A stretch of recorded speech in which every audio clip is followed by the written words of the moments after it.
જ્યોતિષમાં પણ અધ્યાત્મનું મહત્વ એટલું છે. દરેક ગ્રહોના પછી અલગ અલગ દેવતાઓ પણ છે. આની પણ ચર્ચા કરીશું. તો જ્યારે આ ચાર્ટની વાત આવે છે તો સૌથી પહેલા ઉપર તમે જોશો તો એક ઊંધો ત્રિકોણ છે. એની બરાબર મધ્યમાં મેં સીધો ત્રિકોણ નાખ્યો છું. બરાબર છે. હવે દિનેશભાઈ એક વચ્ચે હું તમને પ્રશ્ન કરી લઉં કે કેન્દ્ર અને ત્રિકોણનું મહત્વ શું છે? કેન્દ્ર અને ત્રિકોણનું મહત્વ તમે કોઈ પણ જ્યોતિષને મળશો એટલે તમને કેન્દ્ર અને ત્રિકોણ અને આપણી સિરિયલના આટલા એપિસોડમાં આપણે કાયમ કેન્દ્ર ત્રિકોણ કરીએ છીએ. બરાબર. આજ મારે આજ સમજાવવું છે કે કેન્દ્રનું મહત્વ શું છે. બરાબર. પણ એ સમજતા પહેલા આ સમજવું જરૂરી છે. અચ્છા, ઓકે. એટલા માટે કે તંત્રની ભાષામાં જે ઉલટો ત્રિકોણ છે એ માં જગદંબાનો ત્રિકોણ. અચ્છા. અને વચ્ચે જે સીધો ત્રિકોણ કર્યો છે બરાબર એ શિવ ત્રિકોણ. આવું એક સામાન્ય અત્યારે કરીએ, ત્યાર પછી આને ગહનતામાં જઈશું. એટલે શિવ શક્તિ ત્રિકોણ તો આ તો શાસ્ત્ર અને પુરાણોમાં સાબિત થઈ ચૂકેલું છે કે શિવ અને શક્તિના સ્પંદનોથી આ સૃષ્ટિનું ઉત્પાદન થયું. ઉત્પત્તિ અને સર્જન ને પછી વિસર્જન અને સંહાર વિનાશ વોટેવર આ બધું ત્યાંથી શરૂઆત થઈ. હવે બહુ બીજા 3-4 ત્રિકોણ મેં નીચે દેખાડ્યા છે પરેશભાઈ. જી. 1, 5, 9, 2, 6, 10, 3, 7, 11, 4, 8, 12 આવા આંકડા બી લખેલા છે. કલર એના અલગ એટલા માટે કે ભાઈ અગ્નિ, પૃથ્વી, વાયુ અને જલ. અગ્નિ, પૃથ્વી, વાયુ, જલ આ 4 તત્વો. તો આપણે અગાઉના એપિસોડમાં આપણા દર્શકોને આ ચાર્ટ બતાવેલો. બરાબર. ત્યારે આ લોકોને એવું લાગતું હશે કે આપણે ભણાવીએ છીએ જ્યોતિષ. બરાબર. પણ આપણે જ્યોતિષ ત્યારે પણ નહોતા ભણાવતા. તો આની ક્રોનોલોજી જુઓ પરેશભાઈ તો 1, 5, 9 એટલે અગ્નિ તત્વ આવશે. 3, 7 અને 10 બરાબર એટલે પાછું આવશે વાયુ તત્વ. પછી 2, 6 અને 10 માં જશો એટલે પૃથ્વી તત્વ. 4, 8 અને 12 એટલે જલ તત્વ. તો જો આ ક્રોનોલોજી ત્યારે આપણે આને ક્રોનોલોજી શબ્દ કરીને મૂકી દીધું હતું કે ભાઈ ધીસ ઇઝ ક્રોનોલોજી. દરેક વસ્તુ ક્રમાનુસાર પૃથ્વી, વાયુ અને જલ. પૃથ્વી, વાયુ અને જલ. બરાબર. તો એ વસ્તુ જે છે એ જ બાબત આ 4 ત્રિકોણ અહીંયા તમને દર્શાવવામાં આવે છે. અને એ તમારા તત્વો થયા અને આ તત્વોથી જ આખું બ્રહ્માંડ અને એ ચાલે છે. ત્યાર પછી આપણે અગાઉ એક બીજી ચર્ચા એવી કરી હતી કે રાશિ અને રાશિઓના સિમ્બોલ વિશેની જયારે વાત કરી હતી. બરાબર. તો ત્યારે આપણે આ ચાર્ટ બતાવેલો હતો. ચરણની વાત થઈ હતી. હા, બરાબર ને. તો ભાઈ 27 નક્ષત્ર અને 12 રાશિ. તો દર 2.5 નક્ષત્રમાંથી એક રાશિ બને છે. આવી આપણે આપણા દર્શકોને ચર્ચા કરેલી. ત્યારે એક તુલા રાશિ ઉપર મહત્વ આપીને ભાઈ તુલાનું ત્રાજવું આવી એક વાત કરીને બાકીના સિમ્બોલ વિશે આપણે કોઈ ડિટેલિંગ નહોતું કર્યું. એટલે આજે આપણે એ ચાર્ટ રાખો કેમ કે દરેક સિમ્બોલ અને સિમ્બોલનું કેટલું મહત્વ છે. અને આ સિમ્બોલ એમનું આપણા ઋષિમુનિઓ એટલા અજ્ઞાની કે અવૈજ્ઞાનિક નહોતા. દરેકની બાબતમાં સાયન્સ છે. આ તત્વોમાં પણ એક વિજ્ઞાન છે. બરાબર. આ બધું હવે પછી આપણે આ ટોપિક જયારે ઉપાડ્યો જ છે તો આગળ ઉપર સમજશું કે આની પાછળ કેટલી વૈજ્ઞાનિક ભૂમિકાઓ છે. દરેક બાબતને કેટલું સાયન્ટિફિકલ એંગલથી એ લોકોએ જોયું છે. તો પહેલી રાશિ એટલે કે મેષ રાશિમાં ઘેટું આવશે. એનું તત્વ અગ્નિ થઈ જશે. બરાબર. તો ઘેટું નું ખરેખર કામ શું છે? તો એક પ્રવાહમાં ચાલ્યું જવું. બરાબર. આગળ અને પાછળ બીજા બધા ઘેટાઓ આપે શું તો કે ઊન એટલે ઉર્જા એટલે ગરમી. એનું તત્વ અહીંયા આગળ એ લોકોએ અગ્નિ તત્વ અને પ્લસ જે મેષ રાશિના જે નક્ષત્રો છે એ નક્ષત્રોનું જે તારામંડળનું જૂથ બને અને એમાંથી જે મેષ રાશિ બને એનો જે આકાર છે. ફરીથી અહીંયા રિપીટ કરું તો આપણે ત્યારે શબ્દો વાપરેલા કે આ બધા આકારો છે ને એ ફોટોગ્રાફ નથી, સ્કેચ છે. બરાબર. તો કોઈ પણ ક્યારેય પણ તમને ટેલિસ્કોપ થી જોવાનો મોકો મળે બ્રહ્માંડ રફ સ્કેચમાં ઘેટું ના આકારનું એક પ્રતીતિ થશે. બરાબર. નોટ પ્રતીતિ પણ ઓલમોસ્ટ એ સ્કેચ જ આવશે તમને. અને એ જોવાની ખરેખર મજા આવશે. તો આમાં કોઈ એનું તત્વ તો કે અહીંથી આવ્યું. બરાબર. બીજી રાશિ એટલે વૃષભ રાશિ આવશે. વૃષભમાં આખલો છે પરેશભાઈ, બળદ નથી. બરાબર.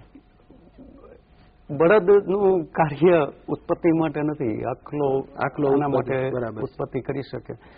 એટલે પૃથ્વી પણ ઉત્પત્તિ માટેની બાબત બની, એટલે એનું તત્વ આવી ગયું પૃથ્વી તત્વ. હવે મિથુન રાશિ વિશે આપણે વાત કરીએ કે વાયુ તત્વ બરાબર છે, પણ વાયુ તત્વોની જેટલી રાશિ એના પછીની આવશે એની અગાઉથી તમને સ્પષ્ટ કરી દઉં કે વાયુ તત્વોની તમામ રાશિ એટલે પ્રક્રિયા. જેમ કે અગ્નિ અને પૃથ્વીની તો આપણે વાત કરી, પણ જેટલી પ્રક્રિયાઓ છે બરાબર, એ પ્રક્રિયાઓની જેટલી રાશિ આવશે એ બધી વાયુ તત્વોની રાશિ આવશે ને એના સિમ્બોલ પાછા એ જ પ્રમાણે આવશે. તો મિથુન એટલે એક સ્ત્રી અને પુરુષ અથવા બે સ્ત્રીઓનું ઝુમખું તમને જુઓ બ્રહ્માંડમાં, એટલે મિથુન રાશિ ઉદ્ભવશે. તો મિથુન જે શબ્દ છે એ મિથુનની પણ મૈથુન છે, આવું આપણે ત્યારે પણ વાત કરી હતી બરાબર છે. તો એ પ્રક્રિયા અને એમાંથી થતી ઉત્પત્તિ, એટલે એ જે પ્રક્રિયા છે ને એટલા માટે એને તત્વ વાયુ આપ્યું.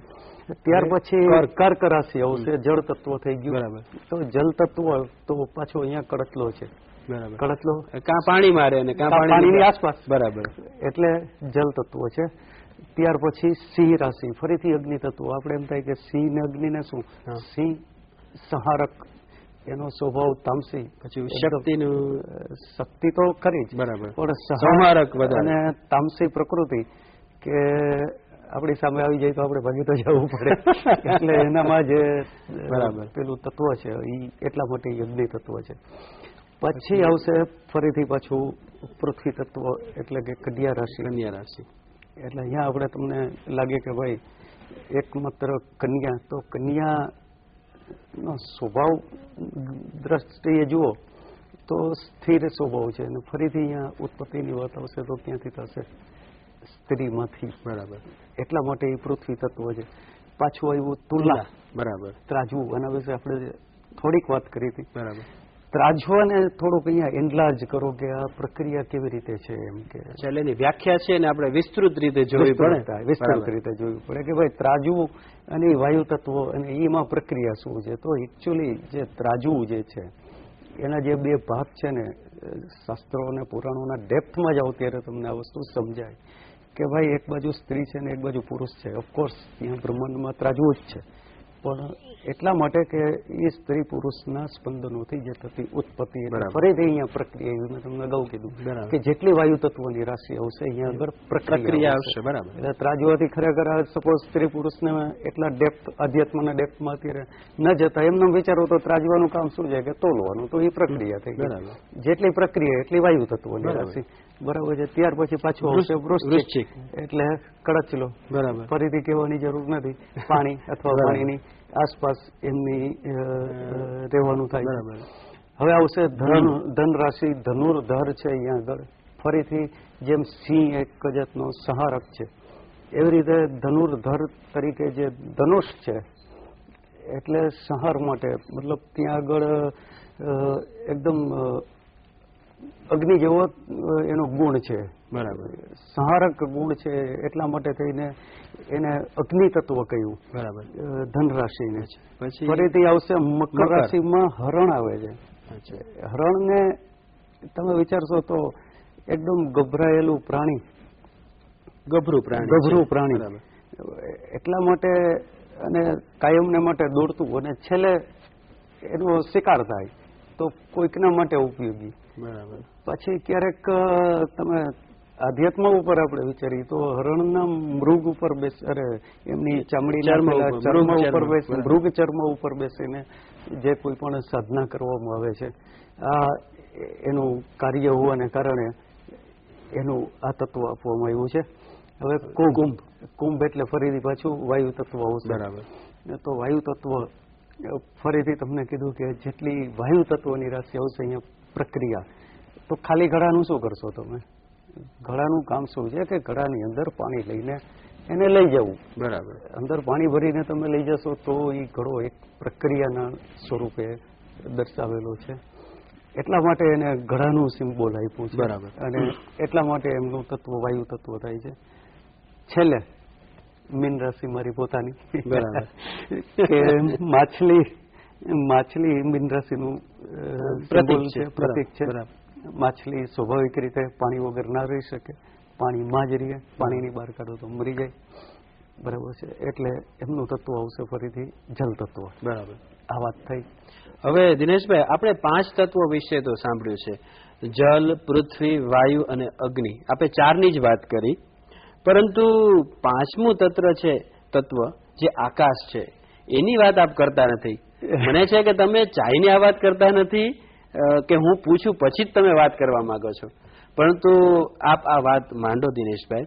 એ પહેલા મારે તમને દુઃખ સાથે કહેવાનું છે કે આ કાર્યક્રમનો સમય આ ચર્ચામાં પૂર્ણ થવા આવ્યો છે, તો આપણે આપણા દર્શકોની આ વાર્તાલાપ સાથે જ વિદાય લેવી પડશે.